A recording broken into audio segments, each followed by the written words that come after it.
Hi, I'm Ann Rieselbach, the Architectural League's Program Director, and I'd like to welcome you to tonight's FF Distance Edition series, which today is hosted by Ants of the Prairie, Joyce Hwang's Buffalo-based practice.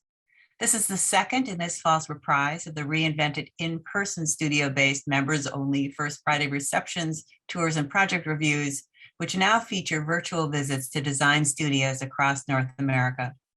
Like First Fridays, these programs provide the opportunity to get a sense of the studio culture, to see where and how mid to large size firms, as well as smaller practices, are working, as well as providing the opportunity to see and sometimes visit the sites of recent projects or work in progress, which is as close to an immersive experience as we can provide online. If you want to catch up on past programs, you can find videos of the 2020-21 season on the League's website. This year's series features design practices that are redefining the contemporary public landscape by responding to social and environmental concerns and exploring the intersections of architecture, technology, and ecology. Upcoming programs this fall and early winter include visits to Brooklyn-based W Architecture and Landscape Architecture and the San Francisco firm Future Forms. Come spring, we hope to add in-person site visits to some of the firm's projects with the whole new slate of practices starting in February. Tonight's program will be introduced and moderated by Lola Shepard and Mason White, partners at Lateral Office in Toronto. Shepard is professor at the University of Waterloo, while White teaches at the University of Toronto. They describe their experimental practice as operating at the intersection of architecture, landscape architecture, and urbanism, using design as a research vehicle to pose and respond to complex urgent issues in the built environment, engaging in the wider context and climate of a project, social, ecological, or political.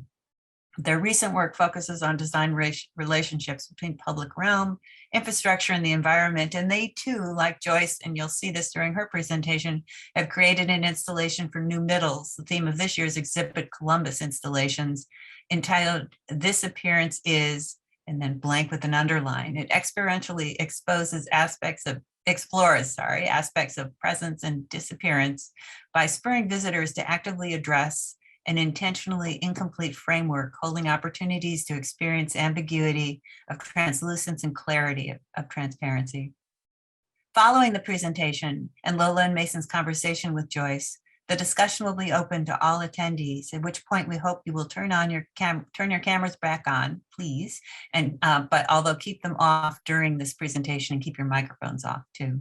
And put your screen on speaker view, which I think actually Alicia Botero has done for you. You can pose your questions in the chat section, and if you feel comfortable, you can actually ask them in person during this final part of the conversation. Before we begin, a few thanks are due. Some of you may have noticed the new audio bumpers during the opening slides. No more wondering if your audio is working correctly. Credit for the composition goes to Josh McWhirter, the managing editor of Urban Omnibus. This program is supported in part by the New York State Council on the Arts, with the support of the Office of the Governor and the New York State Legislature, as well as by the members of the Architectural League, who make all of our programs and events possible. Please visit our website, archleague.org, for further information about membership and the League's upcoming and past programs. In addition to videos of all the prior FF programs, you'll find an extensive collection of videos, images, and texts. And finally, towards the end of the program, information will be posted in the chat section for those seeking CEUs. So Lola, Mason, I leave it with you. Thank you, Anne, and thanks to the League team for organizing and hosting the First Fridays Distance Edition, and welcome everybody. It's very nice to have you. It is customary and seems particularly appropriate given tonight's speaker to do a land acknowledgement. We are zooming in on your screens from the traditional land of the Huron-Wendat, the Seneca, and most recently the Mississaugas of the Credit River. Since we are not able to share the same space at this time, we encourage you, each of you, to take time to learn and reflect upon the land upon which you and the Indigenous people who have lived there and currently are there. It's our pleasure to moderate tonight's talk with Joyce Wang, founder of the award-winning Ants of the Prairie. It's a particular honor for us today because we are long admirers of her work and her Buffalo-based colony known as Ants of the Prairie. Joyce is a registered architect as well as associate professor and graduate director, director of graduate studies at the University of Buffalo. She's a recipient of the Architectural League Emerging Voices Award, the New York Foundation for the Arts Fellowship, 2 New York State Council on the Arts Independent Projects grants, and a McDowell Colony Fellowship that she has held twice. She is also co-editor of Beyond Patronage, Reconsidering Models of Practice, which was published by ACTAR. The unique practice of Ants of the Prairie questions the very premise of patronage in advocacy and design, disrupting common biases and assumptions we all have. In all facets of her work, she inherently poses complex questions of who and what architecture is in service of, as well as with whom architects collaborate. Her work is akin to that of a design activist. Her work and work methodology is about inclusion in the most profound sense. Ants of the Prairie provokes alternate notions of users, collaboration, symbiosis, and through this ultimately exposes the unconscious biases of design practice. Joyce situates empathy and a profound understanding of site and ecology in her work, often highlighting the unseen and unsensed aspects of a context or site. We can read her work through the lineage of several important and impactful cultural contributors in disciplines parallel to architecture.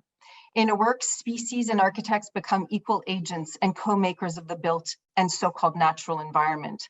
It demands humility of the designer and reminds the human visitor that we exist in concert with other species. But equally, Joyce's work opens up new terrains, literal and metaphorical, for design agency. In the work of Joyce's colony, we can see the heart of Temple Grandin in her commitment to ethics, empathy, and biology.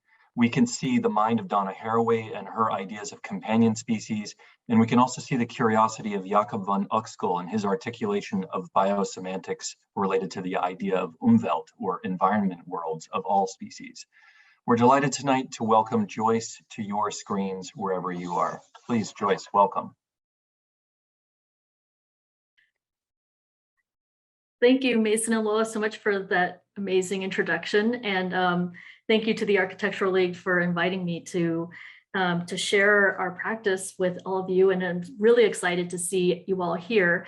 I was just scrolling through the attendee list and see a lot of colleagues and friends, and even my sister Loris is here. So this is really fantastic. I'm really looking forward to the conversation afterwards. So I'll talk a little bit first about what I do.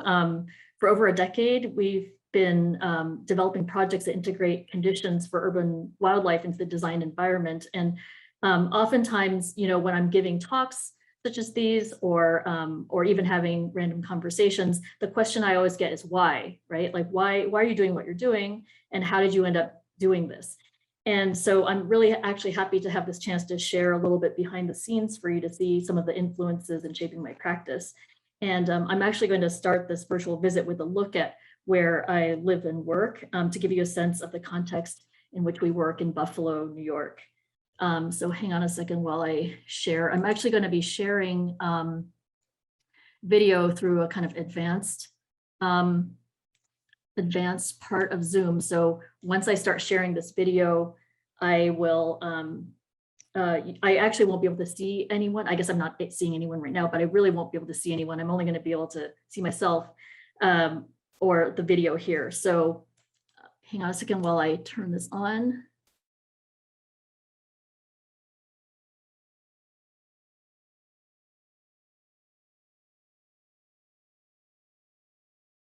Okay, great. All right, it's all set with the, okay. So I'm gonna start, as I mentioned, just to give you a sense of where we practice. And this first scene is really what I see when I step out of my front door in the morning. And I'll continue to kind of narrate over the video as we move along. So here we go.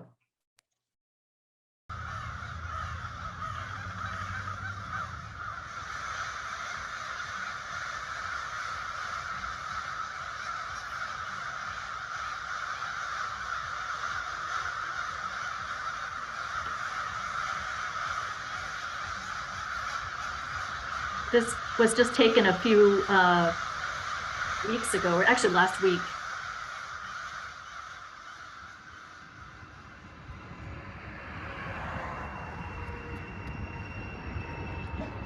So, as you know, I'm based in Buffalo, New York, which is where I've lived and worked for the past 16 years. I moved here in 2005 to take a position at the University of Buffalo SUNY, and I've been based here ever since. As a bit of background, prior to moving to Buffalo, I lived and worked in a number of different places. So first, I was raised in Orange County, California. I've worked in offices in San Francisco, Barcelona, Spain, New York, and Philadelphia. And so my move to Buffalo, to this environment, was actually a move to a very different sort of place. Buffalo is in New York State, as you know, but it's also located along the US-Canadian border. At the same time, it's also Midwestern. In fact, the closest large city in the United States is actually Ohio. Buffalo is a post-industrial Great Lakes city located on Lake Erie, and is considered to be part of the so-called Rust Belt, where the economy and population were shrinking throughout a good part of the 20th century. And in fact, it was really only recently in 2020 with census when Buffalo showed population growth for the first time since 1950.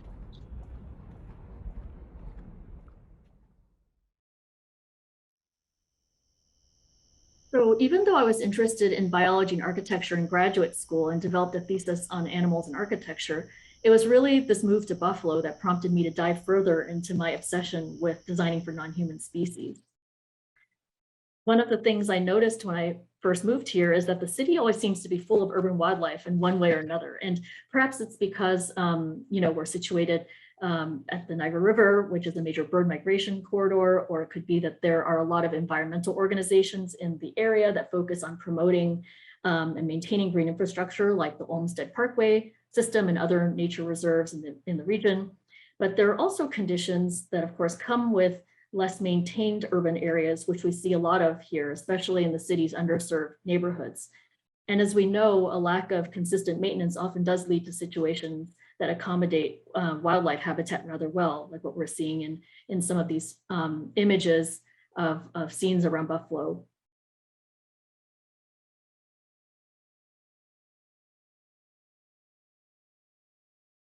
I've been on a lot of walks with collaborators and friends and people like biologists and ecologists, looking at things like these dilapidated structures and crumbling walls and taking note of the different forms of life within them. And seeing these landscapes also provoked me to think about our conflicted ideas of wildlife as pests, especially in areas where they're perceived to be nuisances and unwanted. Here's a dead deer we found, for example. And on a personal note, I started long distance running shortly after moving to Buffalo. And it was through many of these runs where I became more intimately familiar with different pockets of the city as novel habitat conditions, just simply observing the environment, taking note of places that I pass by regularly, or discovering new conditions along the way. So the images and videos that are playing now are giving you a glimpse of the landscape that I see every day that has influenced my interests. This is a video now coming up that is running through a particular neighborhood in South Buffalo, just to kind of give you, kind of immerse you a little bit in one of my runs.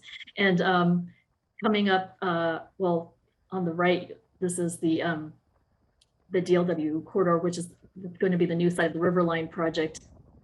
Here's some, you can see the kind of houses in this neighborhood, but coming up here is a kind of typical encounter, a scene that I see a lot when I'm running in the area by the water.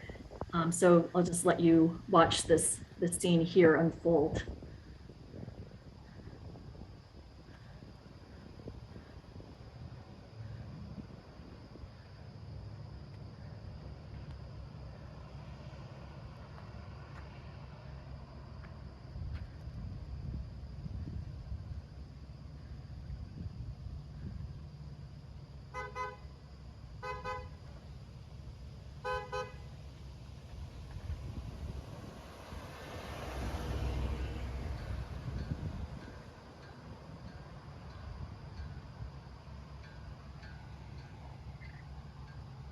And so it was really these early days of wandering around the city and daydreaming that brought me to wonder how we might start to think about our built environment differently and to rethink our buildings, the ones that we see every day, not only as buildings, but as structures that could be hospitable to animals. And so these are some of the early collages that I did during those days.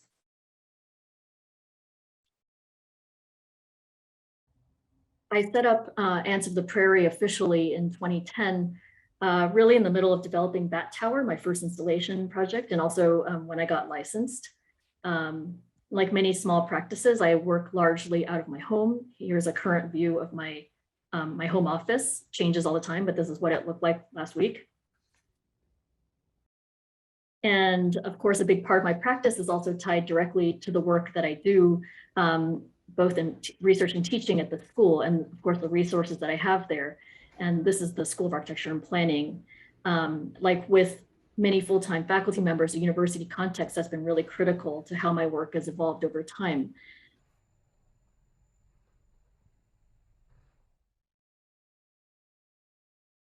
So over the years, we've adopted many of the spaces on campus as ad hoc workspaces for our practice. So earlier projects like Bat Tower were situations where I sometimes just worked with students in computer labs, like what you see there. And during the summers and sometimes during the academic year, we would use studio classrooms as makeshift workspaces. So this is, for example, the production of Bat Cloud, which took place in the corner of a space that was also occupied by thesis students that year. And more recently for the development of Exhibit Columbus, well, this is Bat Cloud still playing, but for Exhibit Columbus, I used a studio space for the development here for building models. And some of the images from that are showing now.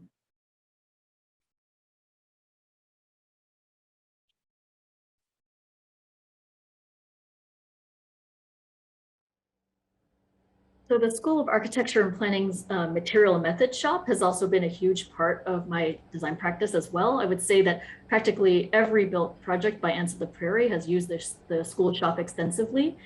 And in developing and realizing projects, I always look to hire students and alumni from the school. A big part of this, of course, is expanding relationships with students and giving opportunities to students, but also tapping into the culture of making at the school and bringing on board students who are already well equipped to use the shop. And so here's a walk to our shop, turning the corner. And I will be introducing you to Wade Georgie, the shop manager, who is a licensed architect, an alum of the school, and really the secret ingredient to making a lot of the design build projects happen at UB. And Wade's been especially helpful in our work for Exhibit Columbus. So here's Wade. Welcome to the Fabrication Workshop. Here we have our front desk where our student assistants help people in our store to purchase your general materials.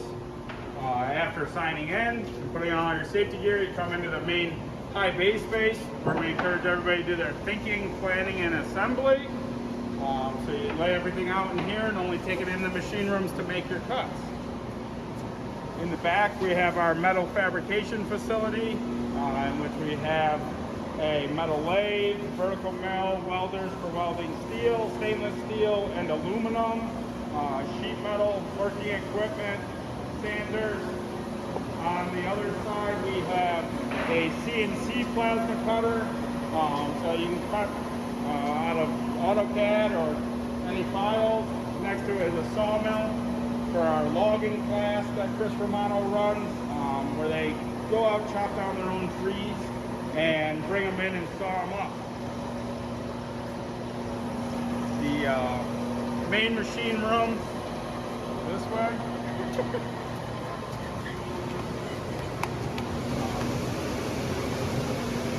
Yeah, and here we have all our main woodworking machines in which you do everything.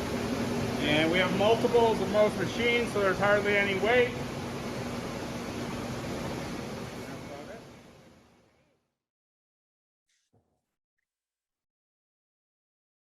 Another aspect of how the university has been instrumental in the evolution of my practice is the ongoing collaborative work as part of the architecture department's ecological practices research group. I've been working together with faculty and students on a number of things that have influenced my practice direction. So here I'll veer away from my own practice a little and just introduce you to some of the collaborators in this group. This is Laura Garofalo on the left, former UB faculty member, and our thesis student, our shared thesis student, Rachel Mordaunt, who designed an installation for birds that you see behind us. This was actually built in Art Park as well, which she did in one semester. And this is Martha Baum, who worked with me on Beyond Patronage, a symposium that looked at emerging models of practice. Mason Lola mentioned this earlier. We turned this into a book, and we co-edited this book with our former student, Gabby Prince, who is a co-founder of Feminist Architecture Collaborative, or F Architecture.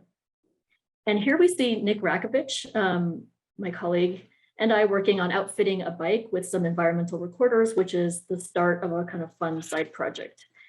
And also together with both Nick and Laura, we co-organized a 3-semester studio sequence that resulted in a design build project of this large dome trellis that you see here. Now, this is a project that was designed to support the growth and shaping of a canopy of willow trees.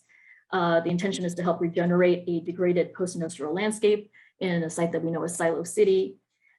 These are some images of this project, which was completed in fall 2020. And it was designed and built primarily with 3 semesters of graduate students, and also working with Josh Smith, who is the director of ecology at Rigidized Metals, who is the project sponsor. And while this is not an Ants of the Prairie project, I'm showing this to simply say that there's a lot that transfers from teaching and collaborating in a program that foregrounds ecological thinking, regenerative landscapes, and care of non-human species and design build altogether.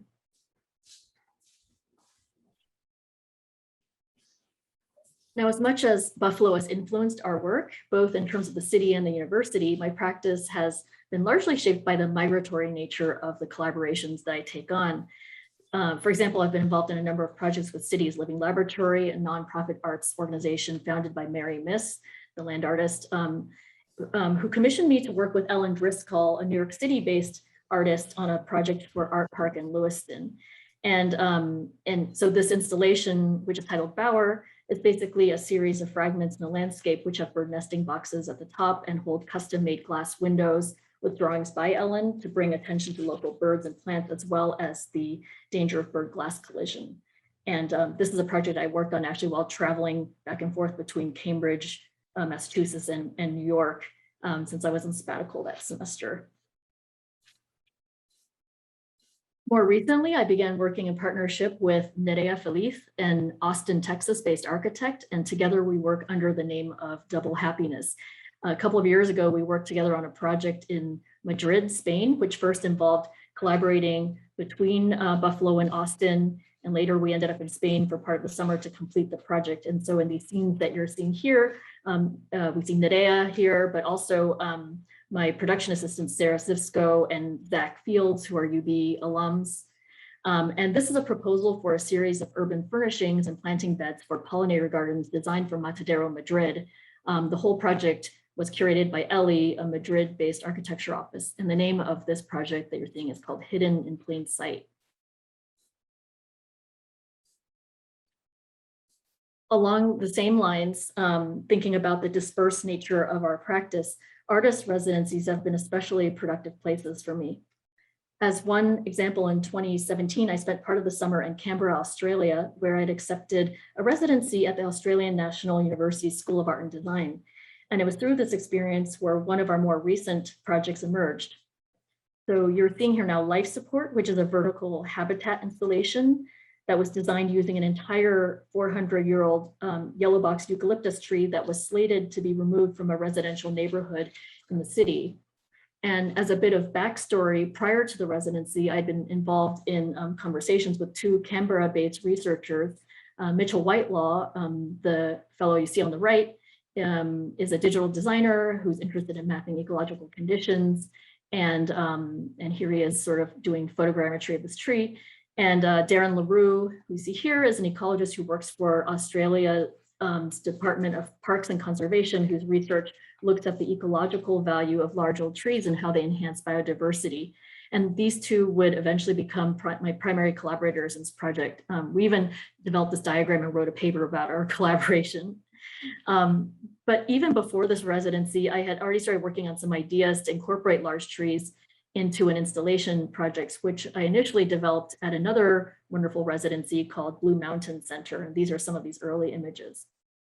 And so when I arrived in Australia, we were fortunate that this opportunity presented itself. The city was planning to take down this very large tree. And so for us, being part of the process of removing the tree was the thing that kicked off this project. And so working with Darren, we cited the project in Bear Hill, which is a landscape that's being regenerated through the introduction of new trees and habitat. So our project is in a way adding to their plan by providing an artificial vertical habitat structure for the time being, while the planted trees there continue to grow. And here are some drawings of the project and some photos of the project, which was under construction. It was completed in 2019, which was the last time I was in Australia. And here are now some photos that were taken by a couple of motion triggered cameras called camera traps that are installed on the structure. And the data from these cameras are being monitored regularly by Darren and also made visible through a sort of citizen science website by Mitchell. It's called Molonglo Life.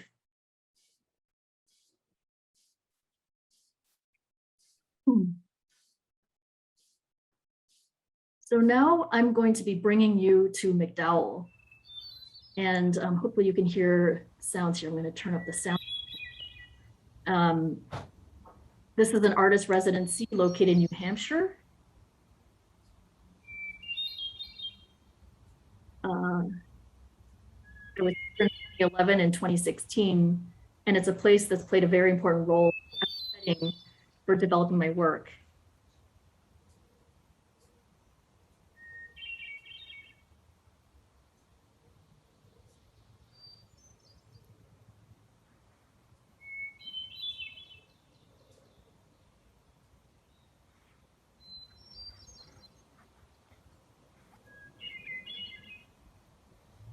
The McDowell studio setting is probably one of the most liberating and generative workspaces I've experienced. Tucked away in the woods in a quiet and beautiful setting, and you really get time and space to focus. And here you can see some of this is my studio in and a really incredible workspace. I realized then that I really actually work alone sometimes. But it's not a totally isolating experience though, because you're there with about 20 or so other artists from different fields who are all quite intense in their work as well. And there's a lot of camaraderie and inspiration within the group.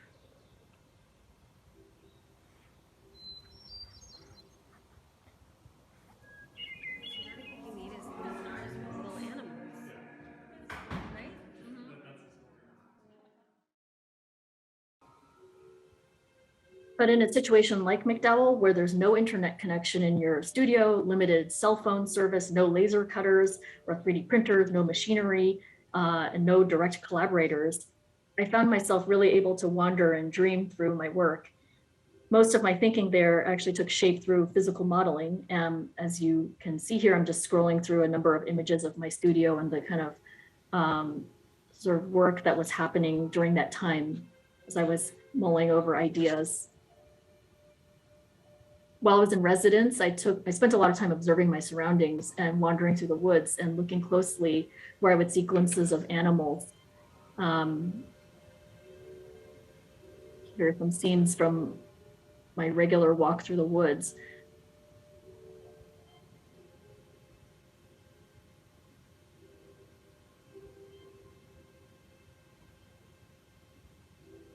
And during this time, I started to become more interested in thinking about stones as a medium for creating habitat for terrestrial and amphibious species. I was noticing a lot of animals darting in and out of stone areas. And so here are some collages and models showing an idea that I had started to work with to create an expanded ground condition with stones, as well as an expanded roof condition to provide spaces for bats and birds above. This is an idea I'm working with right now, actually, thinking about designing a house for myself. But the idea about creating a series of habitat strata at different levels is an idea that I've been continuing to work on over this past year. And in developing our project for Exhibit Columbus. Now, in response to the theme of new middles, which was put forward by the curators, Mimi Zeiger and Igor Hill, we developed this project to focus on amplifying habitat for what we've been calling middle species in Columbus, in contrast to the idea of flagship species, which are the charismatic animals that we often think of when we go to zoos and so on. So middle species are animals that are part of our everyday lives and are really our community members and neighbors, but are hardly recognized in this way. To begin research for this project, I visited Columbus, Indiana, and began exploring the city by taking walks and making observations, but also carrying around a number of wildlife recorders, including several ultrasonic bat detectors, which you see here. And bats make sounds at frequencies that are too high for us as humans to hear, but with these devices, you can listen to bats and hear where they're hunting for insects. In fact, that's what we're listening to in the background right now. And as bats are recorded, they are also identified by species in some cases and geolocated, which you can see in some of these images. I was also interested in exploring local material ecologies. So early visits to Columbus included looking at local stones at a fantastic place called Estes, materials, and also becoming familiar with the Indiana hardwood industry. And our project is sited at Millrace Park near the confluence of two rivers. The entire park is designed by Michael van Valkenburg, and our particular site was located next to an iconic observation tower designed by Stanley Sadowitz, who also designed many other structures in Millrace Park. And so the installation design of To Middle Species with Love is a series of 9 towers. Each of the towers has a bat house on top with additional structure for bird perching. And the base of each tower is structured with a mound of dry stacked stone with gaps and spaces for amphibians, reptiles, and small terrestrial species. The process of researching, designing, and building this project involved many people. So early research and design included students from various organizations in the School of Architecture and Planning, including AIAS, UB NOMAS, and AASAP, or African American Students of Architecture and Planning. My graduate research assistant, Nicole Sarmiento, played a big role in the design development of the project. Here she is with a 3 inches equal to a foot model that helped with construction, or figuring out construction. We worked with our structural engineer, Mark Bajorek, both through Zoom and in person, to figure out some of the challenging structural components. And we had a number of fantastic students and recent graduates who pitched in to help with fabrication during the summer. So here are just some kind of a collage of some of the scenes from the shop over the summer where everybody was working on welding, working with wood, different materials, so on. And a true partner in the fabrication of this project is Wade Georgie, our shop manager, who you met earlier. He coached everyone on welding, assisted in fabricating some of the critical components, and even donated some decade-old salvage steel from another project at the school. And in the face of our supply chain issues, he was even able to help us find the wood that we needed to complete the project on time.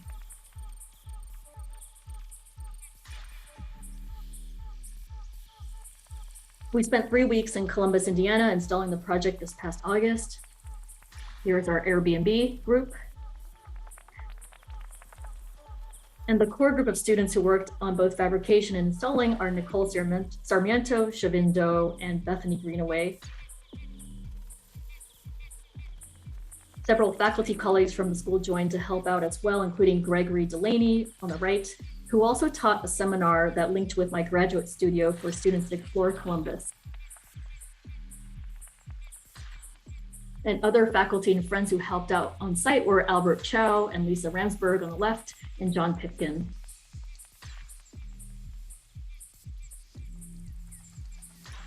During the installation process itself, we were very grateful to have help from the Columbus Department of Public Works and the Millrace Parks maintenance staff.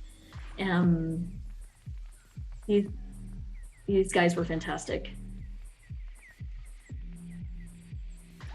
And we also got a lot of volunteer help, which was incredibly organized by Exhibit Columbus. Volunteers were mostly local residents, but also included the environmental club from a local high school. So here are the students who came to help. As part of the process, I also learned how to operate a boom lift thanks to staff from a local machinery rental company called Ogles. It was a lot of fun.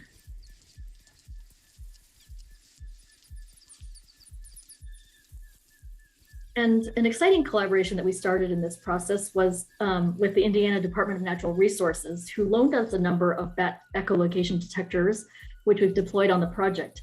The detectors are recording bats regularly, and the Indiana DNR is adding these recordings to their database. So here I want to recognize Tim Shire, one of the DNR mammalogists, and all the work he has put into not only advising us earlier in the process, but also in collecting data. And this is what bats sound like coming up.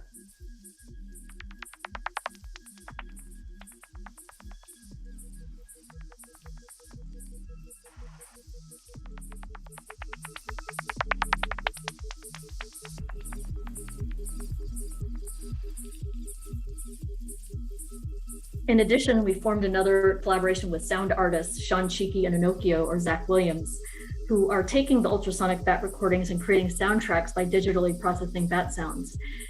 These are all collected in a Bandcamp website, to middlespecieswithlove.bandcamp.com, along with collages of bat sounds that have been recorded on the site. And so here we're listening to music by Sean and Zach, or Inokio.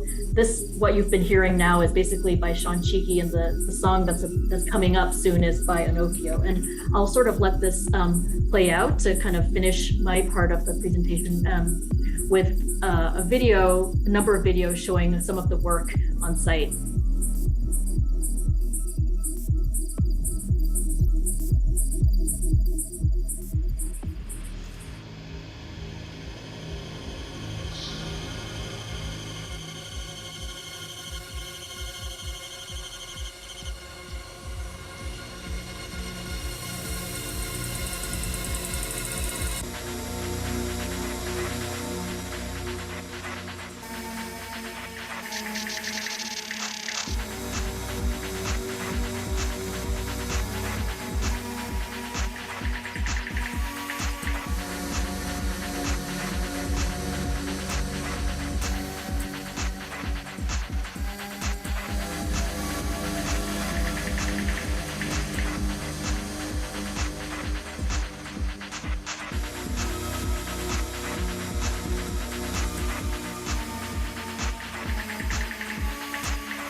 So now we're back in Buffalo. We've gone around where we were in Columbus, Indiana just recently. Now we're back here, and I'm done with my part of the presentation. Looking forward to this conversation. Thank you, everyone. Thank you so much, Joyce. That was great. We knew a lot of the projects, but it was really nice to sort of see it with the kind of lineage and narrative.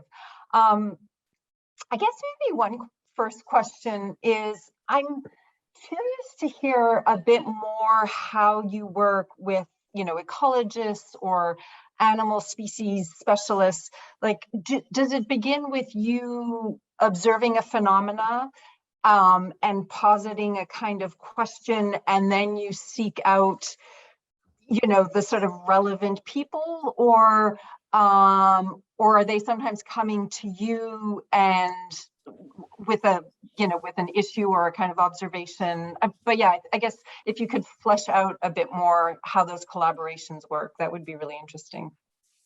Yeah, sure. Thank you. Before I answer that, I actually just wanted to quickly mention that a number of my collaborators are actually here on the call. And I'm looking, I don't see any of the ecologists, but yes, in any event, in some of the earlier work, so with Bat Cloud, Bat Tower, because those were, early projects where I was kind of scrapping, trying to find grant funding to build the project. I think in those early works, I became interested in the species first through conversations that I had not only with some biologists, but also with, just my colleagues or friends, where we would be talking about a kind of random thing, and suddenly somebody would mention something like, oh, do you know how, and this is before anybody knew I was interested in animals. So this is like, early on when I was just kind of getting acclimated to buffalo, people would say things like, oh, there's a lot of bats around here, and the best way to kill a bat is to swing a tennis racket at it. And and so there's so there were sort of conversations early that just provoked me. I just thought, oh, why would anybody say that? It's like, and the fact that that they're sort of considered by pests by many, and and unwanted, and there's and so on, and that they're so kind of important for the environment as pollinators, natural pesticides. There was a point when I started fixating on bats early on, and the biologist that I was working with at that time was another faculty member at UB. In fact, I believe, if I recall correctly, one of my colleagues, Beth Tauke, actually sent me a link to this person's website saying, hey, you should get in touch with this person. And so I did, and we basically just started talking and having conversations, and she served as a sort of almost like a kind of like a critic, or a almost like a consultant. Like I would just sort of show her sketches or show her model. So in the early days, it was just more like kind of almost like asking for advice, the way you might ask for advice from, say, a structural engineer. Later on, so I think things started getting more complex later on. So when people started seeing some of the work I was doing, like for example in Australia, that resulted from actually an academic conference that I was at, where one of the other attendees or participants, Mitchell Whitelaw, the digital design professor I mentioned, saw some synergies between my work and one of the ecologists. So it was actually him that sort of really tried to kind of almost like pull us together. And so we started these conversations after this academic conference, and that kind of, just became very quickly became a really interesting collaboration, where we were just, in conversation semi-regularly. Some of their research started influencing my work, as I mentioned. So it's different. It's different for every case, I think. One thing I was thinking about in your work, seeing it all together now, as Lola's saying, is how there's a lot of innovation of hybridity between artificial and natural, and that a lot of the work seems to sort of find this balance between, say, for example, to middle species with love.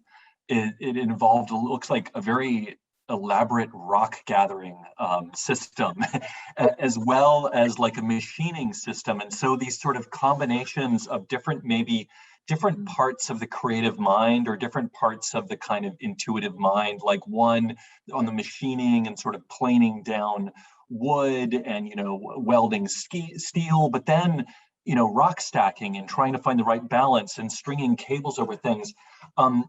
would you say that this is something for you that is kind of comes, I guess, naturally, or does it come artificially? And do you read those works as prototypical or site specific, or is maybe that an unfair critique? I kind of a little bit cringed on whether this is a fair question or not, because but I'm thinking about the interplay between natural and artificial and the site specific and kind of prototypical aspects. It's interesting, you don't speak in prototypes very often. You point to your models as maybe prototypes, but you don't refer to the final work as a prototype. I wonder if it starts as a prototype and becomes site specific.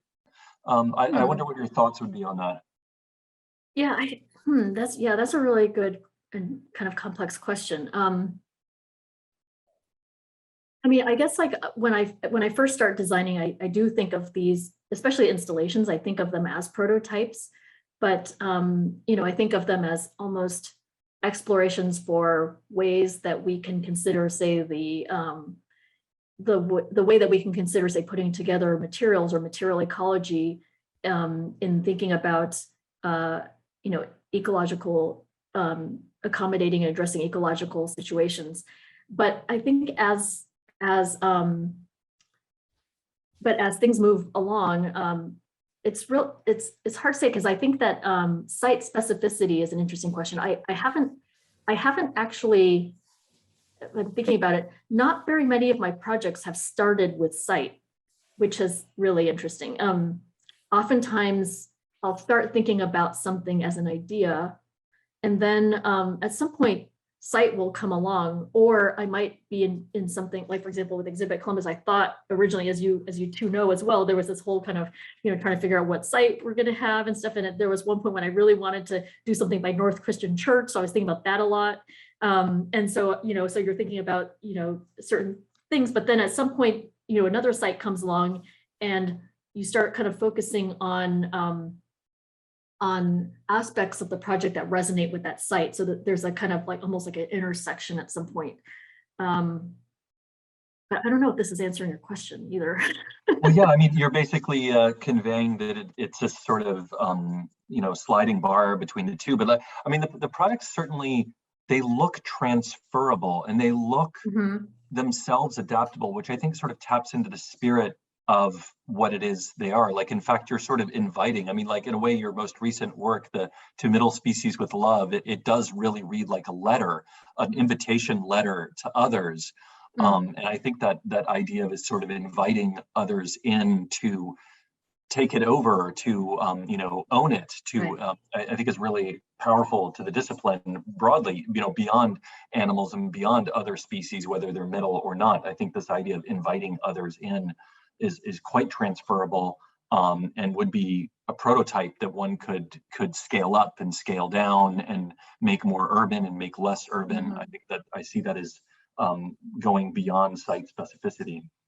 You had a question you wanted to ask. That was a good one. Yeah, I mean, it's sort of maybe partly building on Mason's question. I mean, it's interesting, thinking about your work and its relationship to ecologies and to species.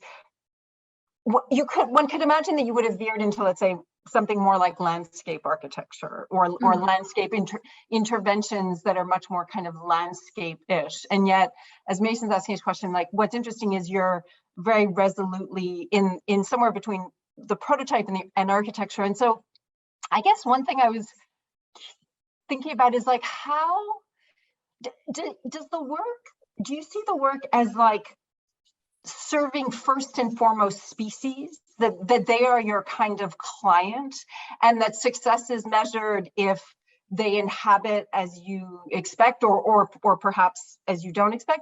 Or is the work a kind of prod to the design disciplines, in particular to architecture, to sort of say, or to citizens at large, that's a good point, to say, hey, there's this sort of realm that we've completely overlooked, and that we need to think about, I mean, I'm sure it's a bit of both, but I'm curious, like, if one measured success, would it be, in how the humans change their views, or in how species occupy and misoccupy the interventions? Right. Yeah, I think you've actually nailed it because it is both. But I think it's the human audience is extremely important. So I think you're absolutely right to suggest that it is a prod to the design, to the architecture discipline. I think landscape architects have for a long time been thinking about species and habitats, and I think actually sometimes I think to myself that if I don't know, like I think there was a certain point in time in my life where, you know, where I was deciding to go to grad school and things like that, and I perhaps if I were kind of more focused on this at that time, I might have gone into landscape architecture. Sometimes I say that I'm a sort of, you know, that I really just want to go back to school for landscape architecture. But anyhow, I think, yeah, I think a big part of it is a prod to the design, to the architecture discipline, and to the in general public. And I think that's one of the reasons why I sort of insist on materializing things and making things tangible, and making things in such a way where it's not a rendering only. Of course, renderings are incredibly powerful as well, but I think there's something about the kind of built artifact that can be transformative in the way that people think about things. So and yeah, I think you know, in my early days in practice, before I started what I'm doing now, when I was working for offices, I actually remember being really kind of, I don't know, I guess just sort of like not exactly thrilled with the way that we in practice were addressing things like animals. I actually remember, and my sister who's here on the call will remember this, but I was complaining at one point in my 20s about how I was speccing bird prevention spikes and devices and stuff like that for an office. And you know, this was something that was quite traumatizing to me, was picking a bird deterrent device that would actually electrify birds. And somehow things like that are seen as okay because you want, you know, clean surfaces. You don't want to see the spikes sticking up and so on. Yeah, we need to send a thank you letter to that architect. I mean, maybe just one more question, and I think we've got a fantastic engaged audience here with the League attendance always, so we want to leave some time for that. I wonder, Joyce, you reflected on the recent Exhibit Columbus work as something that was ongoing, right? I think that I'm sure Berlin dance clubs are now going wild on your Bat Beat, which is probably an underground hit that we don't know of yet, but I'm thinking about other kind of post-occupancy evaluation, if you could indulge the sort of tedium of that term, and thinking of what way do you go back to work after they're complete, whether it's Bat Tower, Bat Cloud, or some of the work even of your students, and kind of return and evaluate, well, the next time I do this, I might make these spaces a little taller. I might make this a little more moist. I might gather smaller rocks. Are there little things that you take reflecting on your own work as you try to evolve or react to what you've taken from these fantastic, unique experiments? Yeah, certainly. I think, well, with Exhibit Columbus, in terms of post-occupancy evaluation, I mean, since we do have the bat detectors there, one thing we are doing is I believe that the installation is actually going to stay up after the installation period, so that, you know, so that there's actually a chance for bats to occupy the project. It's never, one never knows. I mean, you could have, I guess one of the things I have learned is that with animals, you can only create conditions, but you can't you can't be sure if anything is actually going to occupy the structure. Even, and it could, especially, you know, for bats, for example, something could be in existence for years and not be occupied. This was the case with Bat Cloud, where, you know, it was actually intended to be up for only a year. It was designed as part of, you know, one of these kind of temporary festivals. You know, it stayed up for a little while. People liked it. It was kind of an attraction at Tiff Nature Preserve. At some point it started, you know, kind of sagging a bit more, and there was talk about taking it down, but then a local biologist found that there were bats living in it, and it took a while. At first they said, oh, there's no bats living in here, we might as well take it down. But it took years before bats started living in it, and now, you know, bats in it, so they're keeping it up, but it's not in its great shape. as it was, but somehow it's still up. And that thing, it's been up for 10 years, even though it was intended to be up for 1 year. And this is also one of these things about, I don't know, I'm sure you must be thinking about this as well, but when you're working on these projects that are temporary installations for things like biennials or for these kinds of venues, you're always thinking about the kind of temporary nature of something. And when you talk about ecology, it really needs to be a much longer term thing. I'm constantly in conflict with, even for, Exhibit Columbus. And I know there's some people from Exhibit Columbus on here. I thought, well, if this is going to be a temporary thing, maybe I should just make it lighter, something that I can take apart easily. But at that point I was so obsessed with like stacking rocks that I just could not do it. I hear it's very peaceful, but lots of meditation in there. Well, great. We'll keep the conversation going here. Maybe just to invite others into the space. It would be wonderful if many of our guests and audience, this is an inclusive space where we can all turn on our cameras if you'd like to. If you have questions you'd like to personally ask, we can certainly accommodate that. If you'd like to type it into the chat and have Lola and I read it out for you, we're happy to do. But I think we're really lucky to have Joyce fly in here from Buffalo with us. So have your questions here on cue. Are there any early ones, or should we keep? I don't want to anyone who's on the edge of their seat ready to ask. Please raise your hand or give a tap on the mic or type it into the chat, and we'll echo you.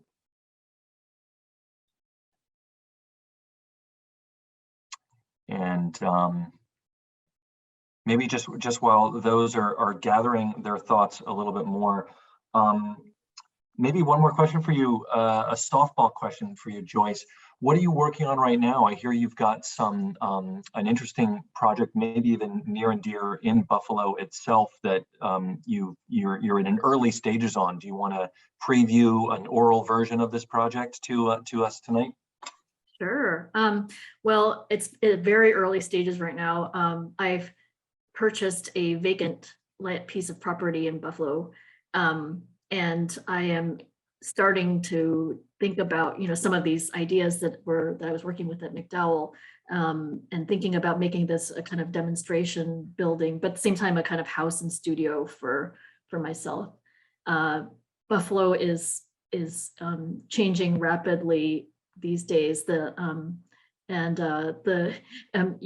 of you might, I don't know how you're going to feel about this, but I bought the piece of land a couple of years ago for $11,000. Oh my goodness. And that was already expensive for Buffalo. So I think that the price has doubled now. Oh my goodness. I think even bats could afford that. Right. Wow. And so that's in an early stage at this point. Yeah. Excellent. It's something I've actually been sort of toying around with and kind of making drawings of, but I think as I'm sure you will know, as you understand as well, it's like when you're an academic and you're kind of on the academic calendar, oftentimes it's like the school year really takes over during the school year, and then during the summers when you have other projects going on, like Exhibit Columbus this past summer, every other thing that's kind of your own personal project gets put on hold. So I'm sure others here, I see my colleagues here with their cameras on. They probably understand that. Yeah. So there's a question from Seth Aman, who says it's intriguing that your process of sampling through multiple trades, people, and places brings more relevancy or awareness to each other. How do you see this practice of sampling expand or develop into the future? Yeah, no, that's a good question, Seth. I think, you're talking about building trades, right? Are you talking about?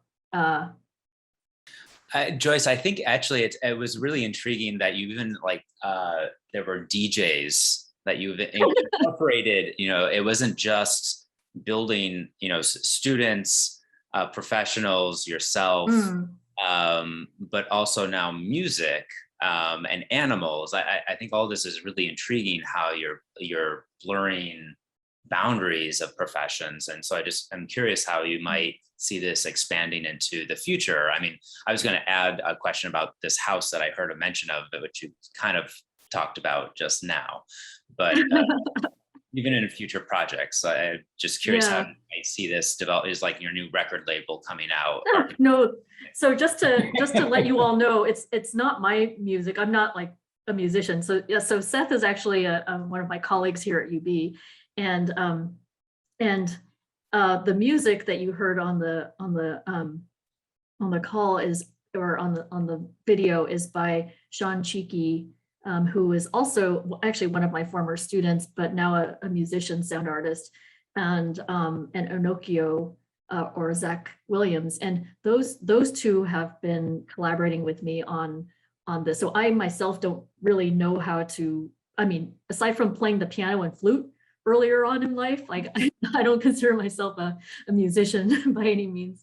But one thing I am really interested in is the kind of importance of all the trades that architects work with, from building trades to of course building trades. But I think there's also a lot of kind of interest and agency potentially with others, like musicians, that I would like to tap into a bit more. I think I've been talking with a lot of people about this, but I've become really interested in this idea of see what word, actually now I've just like lost the word, of charisma, of the word charisma, non-human charisma, which is a term that's used by conservation biologists to talk about, like how we basically think of some species that are sort of like more likable than others, and which ones we want to conserve and things like that. And I've been thinking about how that kind of charisma can be enhanced in architecture.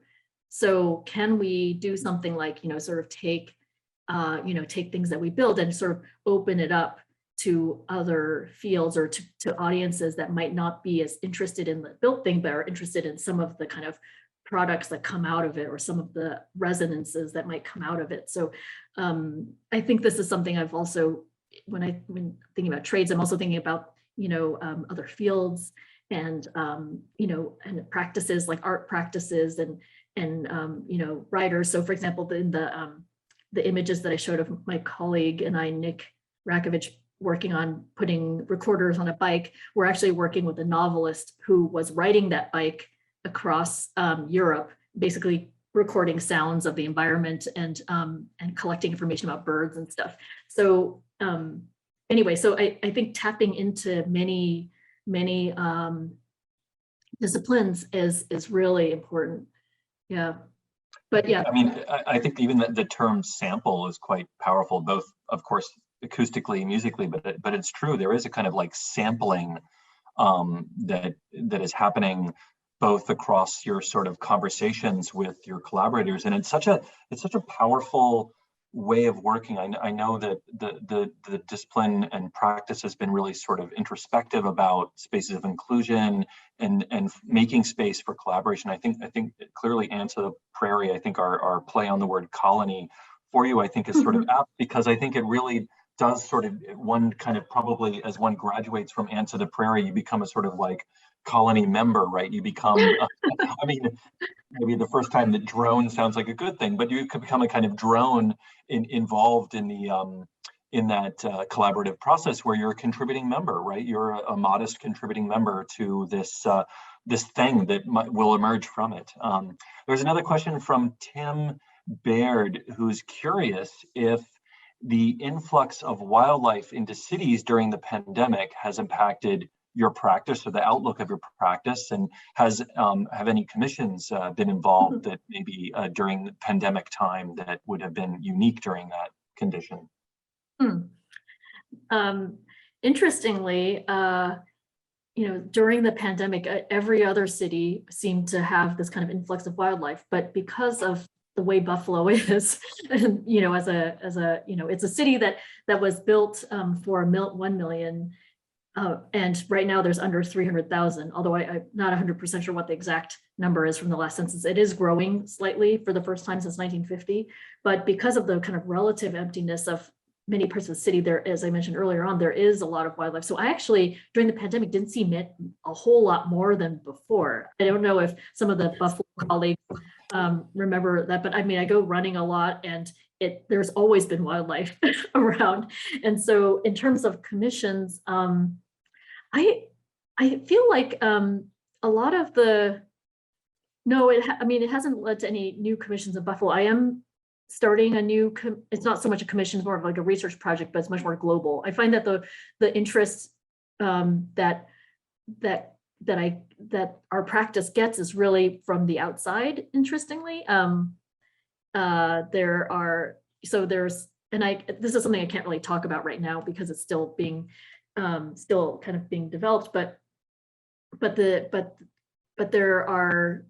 would say there's more interest maybe from people outside of Buffalo in thinking about habitecture and biodiversity and how built structures can enhance biodiversity at present. And that might change, but that's where most of the interest is in these days. Yeah, I think that's interesting you speak about that because certainly, Detroit and some other cities that have seen a peak and a fall and shifts in the late 20th century have become sort of models for almost a regenerative city. And it is interesting that your work, parks have been a productive space in which to test and implement these works. But it is interesting that you began, I think, even your video by pointing to an early collage you did by making a sort of bat structure adaptive to the ruins of buildings or to other buildings. And I was thinking, is this actually an appropriate time maybe to start returning back to some of those, or is there new opportunities from all of the R&D and tests that you've done in park spaces to consider its co-symbiotic role with architecture or the ruins of buildings or part of the renewal process or adaptive reuse of buildings? Is that something that's of interest to you? Is that a... Yeah, absolutely. I think, yes, absolutely right on. I think the, kind of interestingly, I feel like because of now, I think when I first started working on installations early on in 2010, I was actually very interested at that time in really kind of inserting projects in the city, like in the mid-center of the city, and not necessarily in parks and in places on the outskirts, because I was really interested in thinking about, as I showed in the early sketches, thinking about things like how a new kind of adaptive reuse might start to kind of create new habitat conditions with existing structures, especially those that are already filled with different forms of life.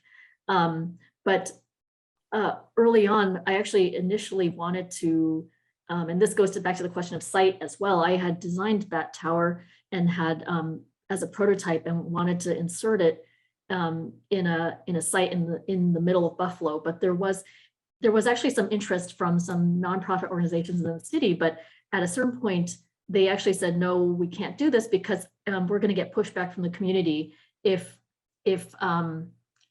we say that there's a structure being built explicitly for bats in this neighborhood. Mm. So I think there's a level of sort of shifting perception that I think the work of shifting perception, I just think is incredibly important, and it's something I to do for the last decade. And now I feel like there is more interest in this as a way of working. So yes. There's a couple of other questions in the chat. We've got a question from the League's very own Rosalie Ginevro regarding, hi Rosalie, hi, Rosalie. regarding the relationship between your practice and teaching, and also now as chair director there, even the curriculum at the department. I don't know if you want to take a few moments to speak about that. Yeah, sure. So in the architecture department, I I kind of go back and forth between teaching in the core curriculum, so, early studios, and also in the ecological practices graduate research group. So of course, in the research group, my practice is very directly related to the studios that I'm teaching there. So my last studio, for example, Spring 21 was based in Columbus, Indiana, and so the students were looking at thinking about middle species in Columbus through more speculative projects and working with the material that I had been given from Exhibit Columbus, and also working with the archivist there to look at different buildings and so on. And some of my past projects or studio projects have been kind of looking at similar things, like the one I taught in University of Toronto was also looking at zoological cities, Mason, as you remember. But in terms of the core curriculum, this is something that I'm trying to work on now. I'm currently coordinating sophomore studio. There's I actually see some of the sophomore, I'm looking around, I see some sophomore faculty here on the call. And I think one of the things I'm really thinking about a lot, at least with my student, also in the kind of in working with other students, is really how do you rethink the idea of site analysis? Like how do you go approach site analysis and work with site in a way that goes beyond just kind of like analyzing geometries and things like that, and really kind of like looking at species, looking at ecology, looking at conditions that architecture students are typically not looking at. So we're trying to do some of that in sophomore year. Really kind of thinking about stakeholders, like, again, so we've been thinking in sophomore studio now about, who are stakeholders in our designs. Like, if we say, in fact, the name of our project is called A Rest Stop for All.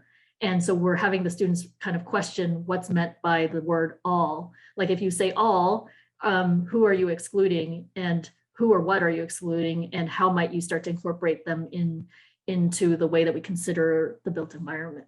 So, so that's specific to the kind of sophomore studio, but I'm now the director of graduate studies, and I'm hoping, that we will be thinking more explicitly about these issues. And also, of course, like Rosalie is also part of US Architects Declare, and we've been really thinking about the kind of the mission of US Architects Declare, and the kind of the crises of climate change, social justice, and biodiversity and through our studio. So this is something that we've been talking about in some of our faculty meetings as well.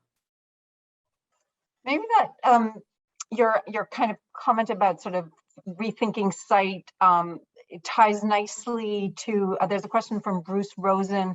It's a sort of two-part question. One is, how do buffalo winters shape your work? And even more broadly, one could ask, like, how does sort of thinking about season and time maybe shape your work? And then the other part of his question is, Olmsted's design for Buffalo's system was exhibited at the international exhibition that gave the world the Eiffel Tower.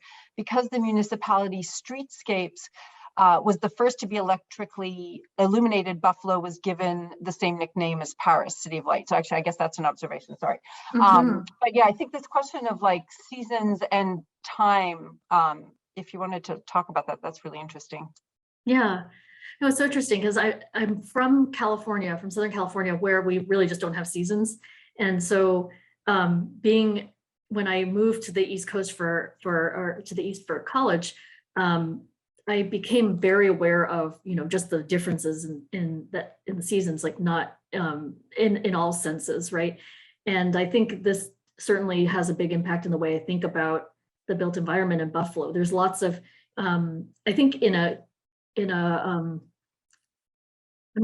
it's not just with my own, with my own sort of individual projects, but it's about how I think about buildings and the built environment in general.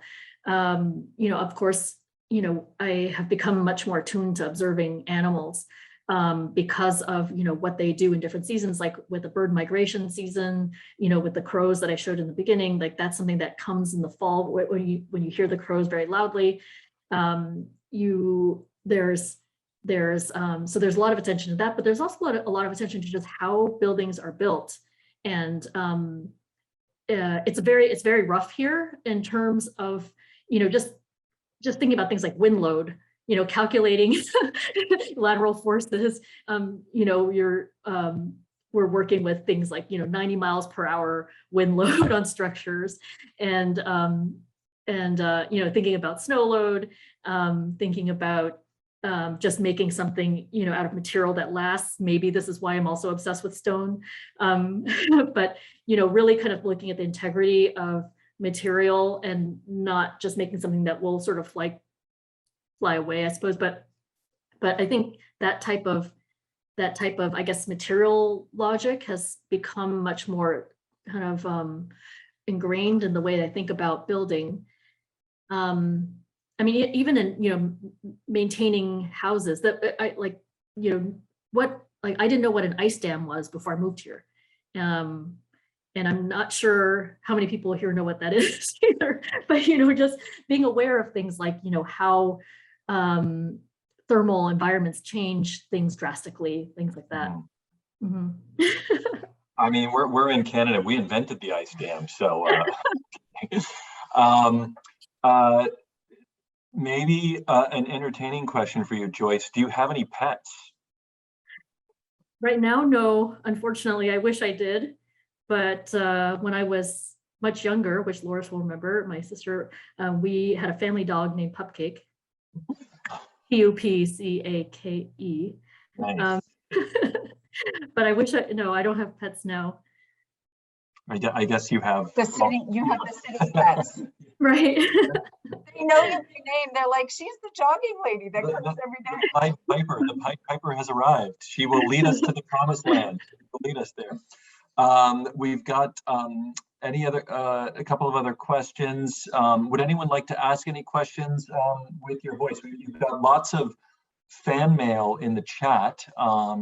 Would anyone like to speak up? Someone's pen go up. Hold on. Oh, go ahead. I have a Please. question statement maybe for Joyce.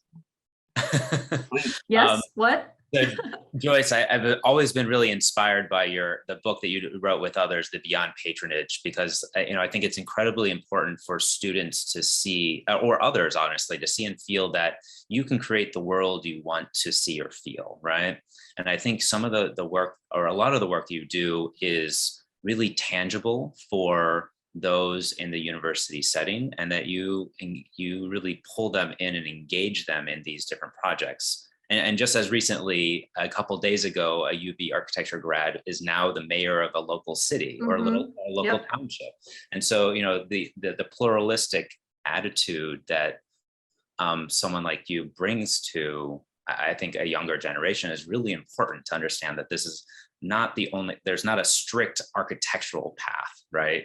That you can create many worlds out of this, I think. And so I maybe another, I don't know if it's a question necessarily, but I'm really fascinated by this, and that you can really navigate multiple realms, honestly. And, again, maybe do you see this growing in any way, and maybe a more professional way or academic way of how youth are pulled into this way of thinking that, we almost have to be pluralistic perhaps to kind of survive? Yeah, absolutely. I think, that's a great comment, Seth. I think that, in teaching, as those of us who are teachers, I see a lot of teachers here on this call. I think it is something that I think is really important in the university to work with students, to show them ways that where there are many possibilities after you graduate, and that they're not always linear. In fact, they're usually not linear. One could be working, for a developer-driven practice for a while and then move to something else, or one could be working for, public agencies, and one could run for office, as Seth alluded to. One of our recent a grad from our program is now I think he's 29 or something. He just won the mayoral seat in a town north of here. So just trying to kind of you know, to see what all the kind of possibilities are. I just think that's incredibly important. So yes, thanks for bringing that up. Any last questions? That's probably a good place to end. I think that kind of wide open look, certainly at the League, where we follow a lot of young and emerging practices, the idea of both collaborative practice and kind of an expansive interdisciplinary practice is something we're seeing, and usually in combination more and more. And it's super fascinating. And you start thinking then about how architectural education either responds to or continues to prompt that. And it sort of raises a whole number of interesting questions that maybe we can address in a future session. So thank you everyone for coming. Same time, same place, way different practice next month, and we hope to see you there. Thanks, Joyce. Thanks, Anne. Thank you, Lola, Mason. Thank you, everyone. So nice to see you all.